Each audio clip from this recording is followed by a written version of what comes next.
All right, so we have a bit of a situation. A couple of days ago, our air conditioning went out. Now, normally that wouldn't be a major problem, but we are having a major heat wave here in New Belgrade and, well, in fact, all of Serbia and most of Eastern Europe. And it's been very hot. Like today it was 38 degrees Celsius, which is a little over 100 degrees, almost 101 degrees. Suffice it to say, it's been very hot. So for the last 2 days, we haven't had any air conditioning. And the circuit board on our air conditioning unit is fried, so it's not going to be repaired today. Luckily, our Airbnb host has another Airbnb unit that we're going to stay in tonight. So we're very quickly packing up some stuff, and we're going to head over to the new Airbnb for one night only. All right, so we are now settling into our temporary Airbnb. And let me tell you, we've got 2 air conditioning units, so that's a plus. The downside is there's no running water, so we're currently working on that. Hopefully we'll have that resolved tonight before we go to bed.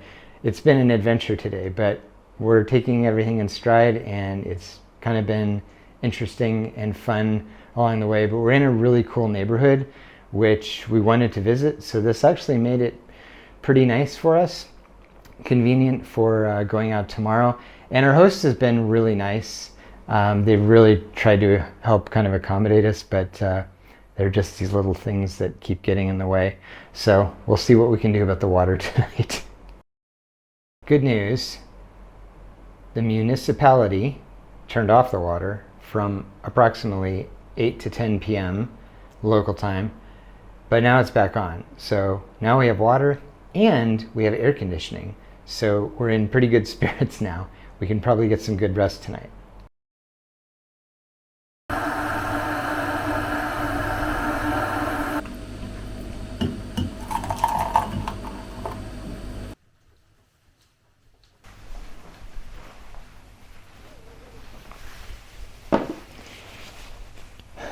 Well, we had a pretty good night, and just waking up to have a little bit of coffee this morning and get the day started. So I've had a little coffee, and this morning I'm trying to find a local bakery that sells burek. I'm taking some side streets, so it's a little bit of a kind of adventure this morning.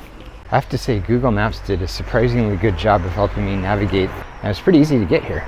Well, moderate success. I was able to get some cheese burek. I really wanted to get cherry, but they didn't have any. But they also had these little tiny pastries. I don't know what they were called, because the woman actually didn't know what they were called at the bakery, but she was super nice. She let me try them, and they're very nice and sweet, so they'll go well with coffee, which I will make for Stephanie when I get back. We're just, right now I'm just heading back to our Airbnb, our temp Airbnb in Zemun. So I'll be back in a few minutes. All right, so just got back to the Airbnb. Gonna try this burek, cheese burek. I think I mentioned that on my way back. I'm not a huge fan of burek, but let's give this a try because it looks pretty good. It smells good too. That's actually really good. Okay, that was surprisingly good. I have to say, most burek that I've had has been very greasy. This is the first burek we've had in Serbia. And I think this bakery is very good from what I was reading online. It's not very greasy, and the cheese is really well, it pairs really well with this phyllo dough. I don't know what it is. So I'm really enjoying it. I'm actually surprised at how much I like this. Okay, I also picked up these rugula-like things. I'm not sure what's in them. They're very sweet and delicious, and I guess there's some kind of Serbian specialty. I've seen them around a few bakeries, but we haven't picked one up. The lady was just super nice at the bakery because I asked her what they were, and she spoke enough English to kind of explain it. So she said there's a marmalade inside, but I think it's more like a jam filling. I don't know what flavor it is, but she was super nice and she let me try one, and I was like, oh, they're so delicious. So I've already tried one, so this is kind of like a fake try, but I'm gonna try it anyway. Best thing ever. It's really good. So we had a little bit of time this morning, and we decided to walk around the city of Zemun, just kind of taking the sights. Right now we're heading up to Gardos Tower. Gardos translates to Millennium, and that's about all we know about this tower so far. So we're gonna head up and see if we can learn a little bit more. It does have a nice view. That's the other thing we know about it.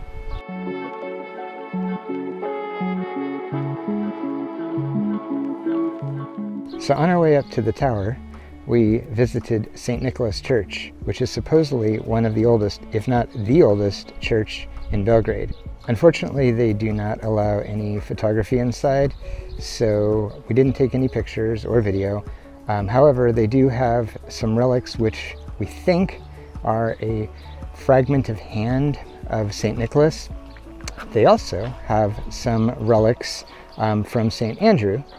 Now, what's interesting about that is my middle name is Andrew, named after St. Andrew, and my brother's middle name is Nicholas, named after St. Nicholas. So we thought we would have to add that little commentary into our video today.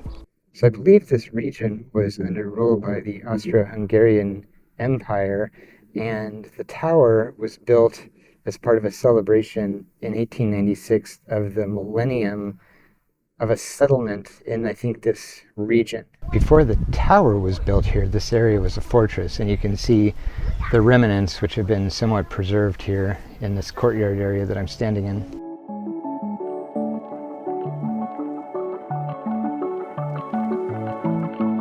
They really have some nice walking trails here.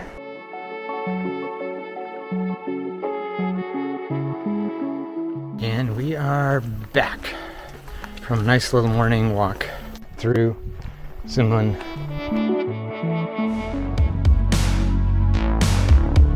Novi Sad has a very complicated history. That's probably the easiest way to put it. Lots of outside forces have come in and occupied the city.